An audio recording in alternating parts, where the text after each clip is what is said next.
besties, it's Sarah. Welcome back to my channel. Today I'm bringing to you a recommendation video for romance books. If you're anything like me, you might be a little particular, and it's hard to find romance books that are actually good. I've broken this list into categories, so if you're interested in a particular type of romance book, then feel free to reference those in the timestamps down below. But let's go ahead and get into the first category, which is rom-com vibes. This is going to be books that I feel like had a little bit of humor to them, had a little bit of levity. There's just something about them that made me giggle a little bit. The first book in this category is Part of Your World by Abby Jimenez. This is an age gap romance that follows a woman that I believe is 38 years old, and she is a doctor. And one day she's driving through a small town and her car breaks down. And so this guy named Daniel shows up and he's like, hey girlie, like, do you need some help? And so he ends up helping her with her car, and then they have a one-night stand. But when she wakes up in the morning, she sees his ID like laying in his wallet nearby, and she realizes that he's 28 years old. She's like, oh my god, I have to go. I'm a decade older than this man. So she runs back to the city. But then he's like, girlie, I still want to have a relationship with you. I'm obsessed with you. So they end up having a little bit of a hookup relationship where she will drive to his small town on the weekends to spend time together. She is a doctor in the emergency room in a city, and he is from a very, very small town. He's actually the mayor, and he also owns a bed and breakfast. So if you like small town romance, then I absolutely recommend reading this. Also, Daniel is obsessed with the main character, like literally would die for her. So if you like He Fell First, this is another really great one. The reason I categorize it as being kind of rom-com vibes is that there's a lot of very funny scenes. Like there's this one scene with a squirrel that literally had me cackling out loud. Next up on our list, we have The Bodyguard by Catherine Center. I read this at the end of last year and I loved it so much. It is so funny and so cute. It's following this woman who works as a bodyguard. She's not just any bodyguard. She's like very highly trained, like giving like CIA vibes. She gets hired to protect this very famous actor, but he doesn't want his family to know that his people hired someone to protect him because his mom is sick and he doesn't want to stress the family out. So he tells her we have to fake date. So it's a fake dating story, which I love. And there's the added drama of him being a very, very famous action hero actor type of guy. And so they have to go to his parents' ranch to kind of convince them that they're dating, and so he can spend time with his family and with his mother. And they get close over the time that they're together, and she recently went through a breakup, so she's doing her own thing, and also her mother recently passed away. So there are a lot of serious topics that go on, but it's also so heartwarming, and there are a lot of parts that made me giggle, that made me smile, and I just thought this was so much fun. I will say though that this is a clean romance, so if you prefer smut, there isn't any in this, and actually that is one of the things I didn't like about this, because I feel like one little sex scene, just one little itsy bitsy sex scene would have been so great. Like, I don't like overly detailed sex, but like we couldn't even get like a fade to black. Like there was one makeout scene that was nice. I don't know, maybe I'm just a horny bitch, but I really wanted them to, you know, I just wanted them to do that, okay? But they didn't, which is fine. I mean, they did, but it was like off page, which is, it's fine. It was a very, very cute romance, so I really liked it. Final book in this rom-com category is the Bromance Book Club. This is following a guy whose marriage is on the rocks. He's a famous baseball player, and he and his wife got married very suddenly a few years ago when they had twins. He doesn't know what to do because his wife like doesn't want to be with him anymore, and they're separated. And his friends are like, hey, you have to come join our book club. And basically the point of this book club is men read romance books so that they can try to woo women. And so they assign him this Regency romance that's about a marriage on the rocks. It was just so cute. I don't often read marriage on the rocks stories, but I did really, really thoroughly enjoy this. I really liked the two main characters. I even thought their children were cute, which is a big thing because I don't like children. It was such a cute time. Also, the concept of there being a book club where men read romance books to understand women is kind of hilarious to me. So we're gonna take a turn. The next category is emotional. This is romances that might make you cry, might make you a little bit sad. The first book in this list is Beach Read by Emily Henry, because I could not make a romance book recommendation list without Emily Henry. Beach Read was Emily Henry's first adult romance, and it is a story about a girl named January. Her father recently died, and she finds out that he had a mistress, and he had a beach house that he used to meet this mistress at.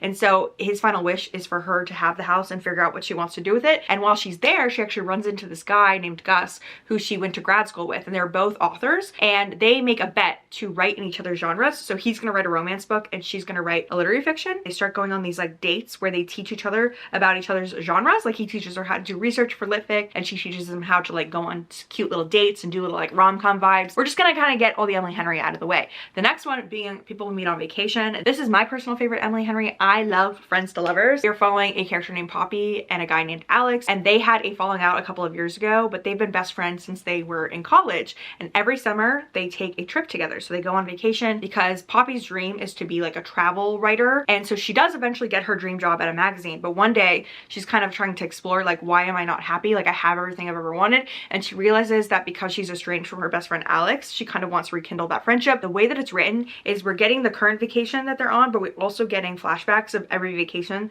they went on together leading up to why they had this falling out. There is quite a bit of miscommunication in this, and I've seen some people be annoyed by the dynamic between Alex and Poppy, and a lot of people don't like Poppy, but I love this book because I really relate to Poppy, because her biggest insecurity is that she feels like she's too much. She has a very big personality. She's very quirky. And then the last Emily Henry that I would recommend is Book Lovers. This is following a woman named Nora and a guy named Charlie, and they both work in publishing. She is a literary agent, and I think he's an editor, and they kind of have a falling out slash disagreement at the beginning. They don't really know each other very well, but basically she is pitching a book to him at the very beginning of the novel, and he turns it down because he's like very adamant that he thinks the book is lame. The book ends up being a huge success, and it takes place in this town called Sunshine Falls. Nora's sister randomly tells her that she wants to go on vacation there together, so Nora has to take a break from work. And the thing about Nora is she is a workaholic. They call her the shark, and she has this long history of every boyfriend she's ever had leaving her because they don't think she's emotional enough. So she goes to this trip with her sister, and Charlie is actually there because technically it's actually his hometown. They spend this time together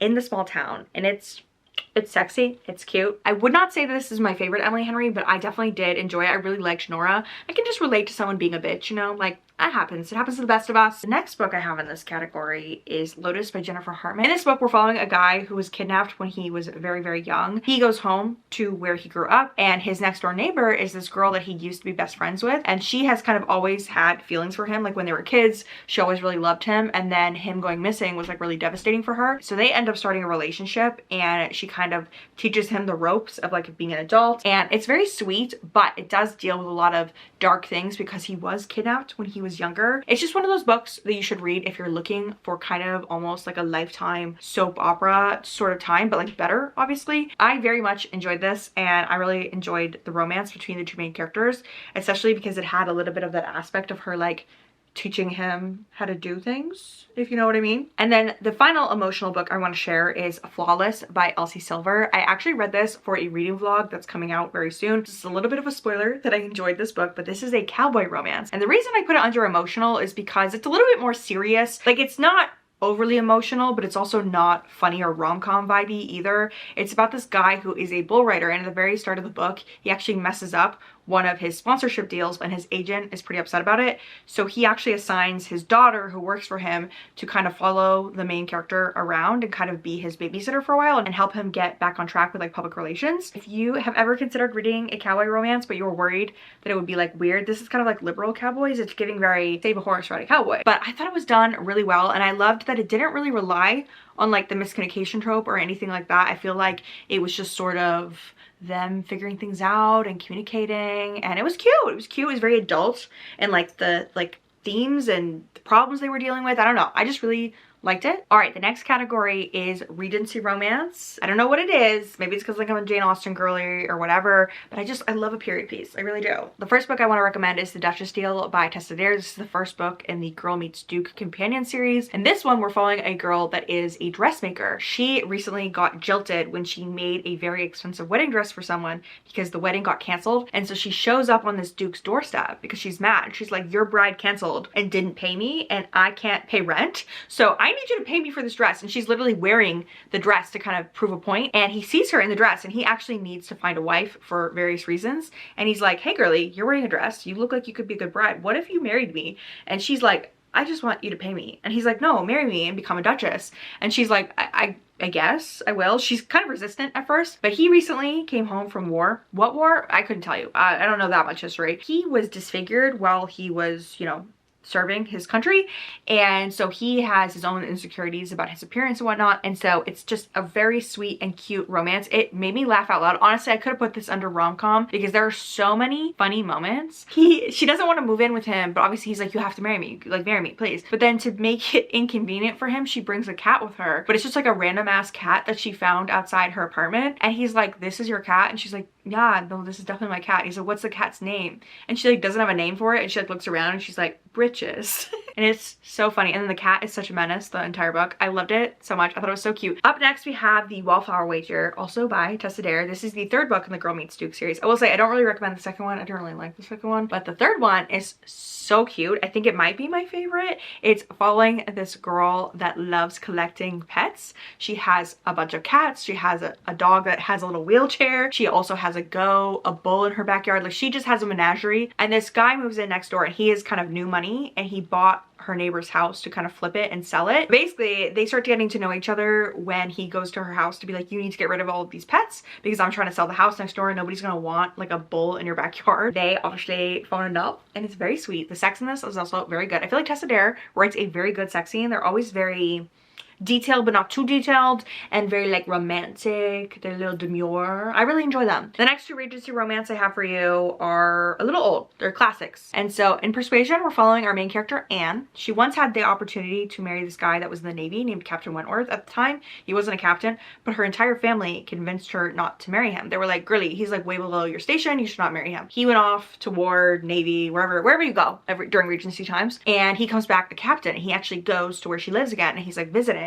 And she's like, oh my god, that's my ex-fiance. And when he gets there, everybody's like obsessed with him. They're like, oh my god, Captain Wentworth, what a catch. Even the people who told her not to marry him the first time are like, oh my god, he's so great. And she's like, I literally wanted to marry him. And so it ends up being this like very like angsty story of second chance romance, where it's like he's pursuing something with someone else and she's pining away. And it's so good. It's so emotional and good, and I loved it. And the letter that Captain Wentworth writes Anne, I cannot, it's so good. And then obviously we have Pride and Prejudice. And, you know, it's just one of those iconic stories. You have to read it. You have to read it. If you like Pride and Prejudice, or you've ever considered reading it, you really should pick this up. We're following our main character, Lizzie Bennet. She comes from a bunch of different sisters. They're kind of middle class, upper middle class vibes, and they live in a small village. And this guy named Bingley comes to town, and he starts throwing balls, and he's like falling in love with Lizzie's sister. And then he has his best friend named Darcy, and then he sees Lizzie, and for some reason he insults her the first time that they meet. And so it's kind of like enemies to lovers kind of vibes, because like he's super rude to her for like the first portion of the book. Things start to happen. It's a very complex story. Obviously, again, I don't really need to explain this to you because you've probably seen the movie, but the book is really good. I think if you like the movie, you absolutely should read it. It's a great time. All right, this next category, you're gonna probably laugh at the title. It's just called serial killers, because I have realized that I don't really like dark romance, but I like dark romance that has serial killers in it. My melanin is lacking. I am a white woman, so that could be why I'm into it.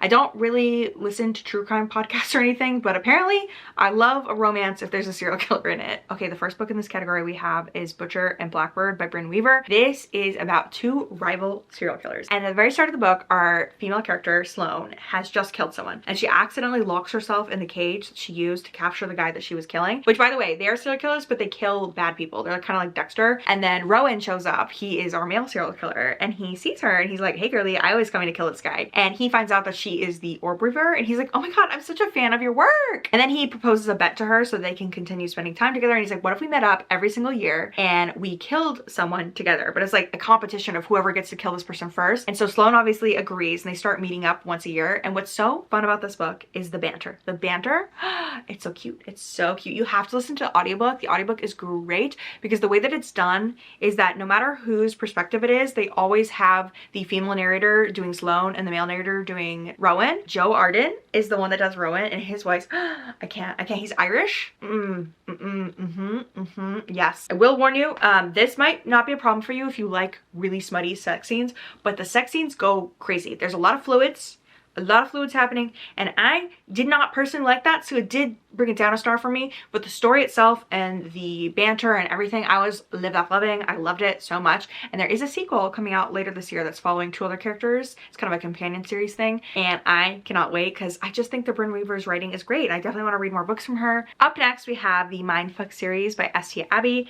Technically, I don't even recommend this book for the romance, but there is romance in it, and I will never not recommend Mindfuck when there's an opportunity to do it. Some people really do love the romance in this. I just personally didn't care about it. Like, it was not why I was reading it. But basically in this book, we're following our main character, Lana Myers. And like a decade ago, she was wronged by all these men. They left her for dead. So she reinvented herself and she starts hunting them down one by one. And when you find out what these men did to her, you're like, yes, girl, you should actually kill them. It's not supporting women's wrongs. It's actually supporting their rights. At the start, she meets this guy named Logan and he's an FBI agent and they start dating, but he's the FBI agent that is assigned to her case. Like he's trying to hunt down the serial killer that's killing all these men. So their romance is cute or whatever. Like Lana's like really into him. I wasn't really into him because he's like a random blonde man. I just personally only care about Lana. Like I am a disciple of Lana Myers. Like if she says jump, I say how high. Like I love her so much. She's one of my favorite female characters that I've ever read. Up next, we have another Jennifer Hartman book. We have Still Beating. The girl is like a sister-in-law to the guy. Basically, he's about to marry her sister. He has to pick her up from the bar late at night because someone steals her wallet and he's like the only one in her phone that she can call that's still awake. It's like 2 a.m. And while she's waiting for him to come pick her up,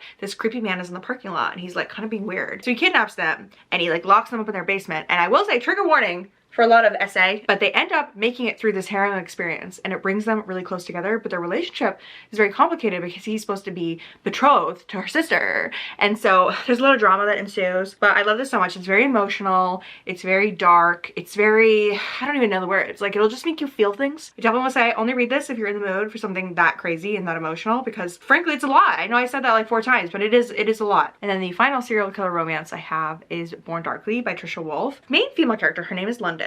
And she is a criminal psychologist and she specializes in writing papers about people who've done like really like heinous crimes. It's kind of where her research really lies. And so she partners with a local prison and works with different inmates. And her work is very controversial. Like some people are like big fans, some people are not. And she gets assigned to work on this guy named Grayson.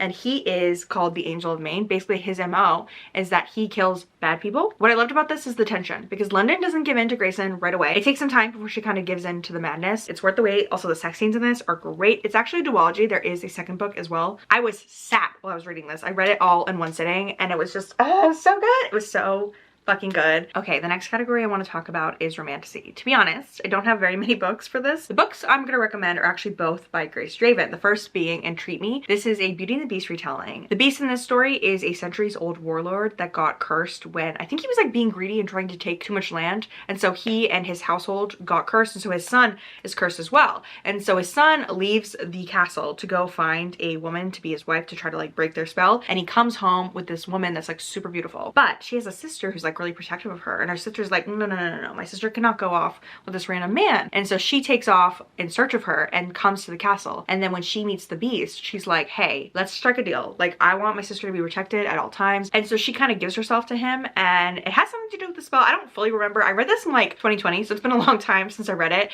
but I just remember it being so much fun and being such a good Beauty and the Beast retelling. I loved the way that the story was changed. Like it definitely follows the beats of Beauty and the Beast, but there is definitely a lot more interesting things about it. And then the second Grace Draven I want to recommend is one that I feel like a lot of people have read / heard of, but it's called Radiance. And this is following these two characters that are both nobility, but they're not like next in line for the throne. To broker peace between these two different species, they are kind of sold to marry each other. And so the guy is kind of an alien type species. I don't really know how to describe it, but it's a fantasy book, so it's like kind of like a fantasy creature. But he's like big and blue and has like weird yellowy eyes. Like I don't fully understand like what he looked like. And the girl is human, and so they are not attracted to each other when they first have to marry one another. They just have to do it because they've been told by their families that they have to, and it's kind of their duty. And so they get together, and what's so nice about this romance is it's kind of like a friends to lovers situation where the reason that they end up falling in love is generally because of their connection. It's just a really sweet romance, and I remember enjoying it so much. I read this the same year that I read Entreat Me, so it's been a long time, but I definitely have always wanted to reread it because there actually is a second book in this series. The next category I have for you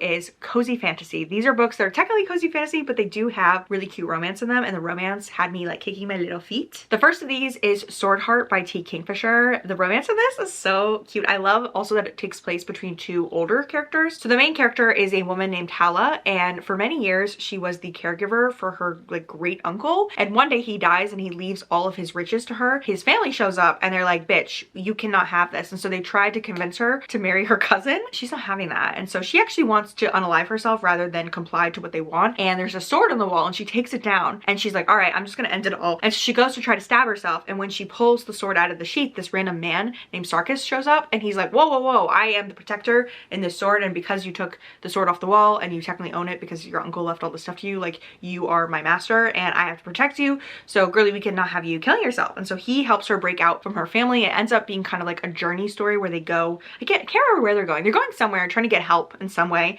And so they go on a journey together and they slowly but surely fall in love. And it's so fun. This definitely has a lot of funny moments in it. It definitely has a little bit of like a rom-com vibe. There's moments that'll definitely make you giggle. It's also very wholesome. All right, the next book in this category is Half a Soul by Olivia Atwater. We are following this main character named Dora. And when she was a child, she had a run-in with a fairy and he stole half of her soul. And so she has been emotionally dampened ever since. And so she doesn't really know how to act in social situations. And it's kind of shut her in the foot a lot. And so her aunt decides that they need to go to London for the season because her cousin needs to find a husband. So she has to go, but like she's trying to like mind her business and just be like a wallflower because she's like, I don't know what to do. I don't know how to talk to people. And she ends up meeting this guy named Elias who is a mage. He kind of is trying to work with her to help her get her soul back. But it is so funny because he is so rude. He's very grumpy. And it's not Grumpy Sunshine because she is not Sunshine either. Like she's not really bothered by him being rude. And so it's so funny and it's so cute. Like I love the romance between them. The entire time I was reading it, I was grinning from ear to ear. It's the kind of book that will just make you smile the entire time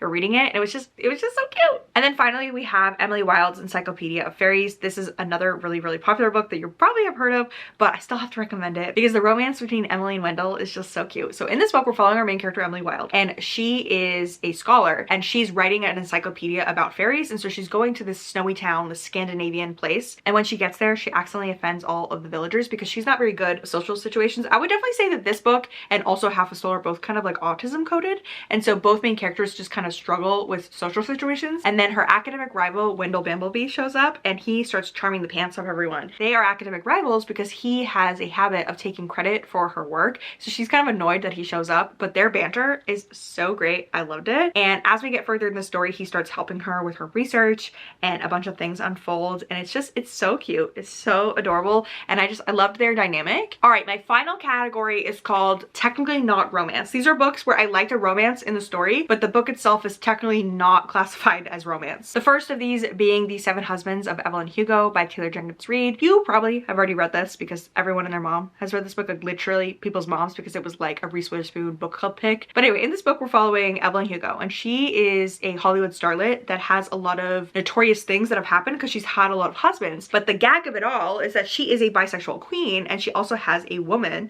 that she's had a relationship with over the many years that she's been around and been famous. And so the real romance is the sapphic romance between her and this one woman. And it's so good. It's so good. There's a reason that all the girlies talk about this. Like it's just such a good time. I love this book. I think about it all the time. And I think it's the best Taylor Jenkins Reid that I've read, but I do also love Daisy Jones and the Six, but this one definitely has more of a romance vibe because of the sapphic stuff that's going on. And it's so cute. It's so good. When there's a book that is worth the hype, I have to tell you guys because you guys know that I will not agree with hype a lot. Up next, we have the Veronica Speedwell series. The first one is called A Curious Beginning. So obviously in the series, we're following Veronica Speedwell and she's a lepidopterist, meaning that she studies butterflies. And at the start of this very first novel, she almost gets kidnapped when she's attending her aunt's funeral that raised her. And this baron shows up and he saves her and he's like, hey girlie, like I used to know your mom. But then he gets murdered. But before he gets murdered, he drops her off with his friend named Stoker, who's also a natural historian. He does taxidermy. And so they have to work together to solve the death of the Baron because now the authorities are like, you guys killed him. And the whole series is them solving mysteries together. It's kind of a cozy mystery vibe, but it's also set in Victorian times. And the reason I think the romance in this is so great is because it's a slow burn between Veronica and Stoker. Like you will spend so many books being like, please just kiss, please. Like I will die if you don't kiss. The romance, the build up, everything about it is so great just because Stoker and Veronica, they respect each other. They honor each other. They're loyal to one another. It's so beautiful, their friendship, their relationship. Next book that's technically not romance, but is romance, like we're all reading it for the romance, but it's not romance, is This Is How You Lose a Time War. This is a sci-fi novella about these two agents that are on opposing sides of this war that has to do with time travel. And so they're kind of like from different times. And so they are competing with one another, like going back and forth in the timeline and like doing all this stuff. As they're writing letters to each other, they start falling in love. And it's the most beautiful sapphic romance you'll ever read. I will say the world building, super confusing. The sci-fi stuff, like what is going on? I don't know. I simply don't know. But the prose is so beautiful and the romance is amazing. All right, the final book that I want to share is also sapphic. It's technically a literary horror, but the romance in this is very beautiful. It's the thing that really drew me into this book, and that is Our Wives Under the Sea by Julia Armfield. So in this book, we're following two wives. I believe their names are Mary and Leah. If that's not their names, I can't help you. One of the wives is above the sea and one of them is below the sea, obviously, based on the title. What am I saying? I'm getting a little delirious from filming. I feel like I've been filming for like over an hour. But anyway, the wife that's under the sea, she specifically does ocean expeditions, and she's been missing for like over 6 months. And so one day she comes back. And so we're following the two timelines of when she was down in the expedition in the submarine and then when she comes back. And so when she comes back, things are not as they used to be. Like, she is acting weird as fuck. She keeps like running the water, running the tap, like laying in the bathtub for hours. And so our other main character is like really conflicted about what to do. So this is kind of a story about grief. It's not the happiest romance, but what I think I loved about this is that we get all these flashback scenes of like how they met and how they fell in love, and it will just really tug at your heartstrings. Like, you really will feel for this couple, and it's so sad like what happens, but it's just one of those stories where horror is used as a vehicle to explore grief, and it's so beautiful but heartbreaking at the same time. So I hesitate to call it a romance just because there are a lot of things that happen in it that aren't romantic and are very, very, very sad. So that kind of brings me to the end of this list. Let me know if you've read any of these, what your thoughts are. If you don't like any of them, don't tell me that though, because I love these books. I really do. Also, I forgot to mention, if you're interested, on my Patreon, I actually posted a Valentine's Day special with my boyfriend Aaron. We did a little bit of a bookish game, and then we did a Q&A. And then somebody said, how did your first date go? Oh, it went well. So where do I sit on this shelf since you're reading me like that? If you've made it to the end of this video, feel free to use the rose emoji in your comments down below, because it's giving Valentine's Day. You know, roses, they have that vibe for Valentine's Day. And I thank you all so much for watching. You're all beautiful. Have a nice day.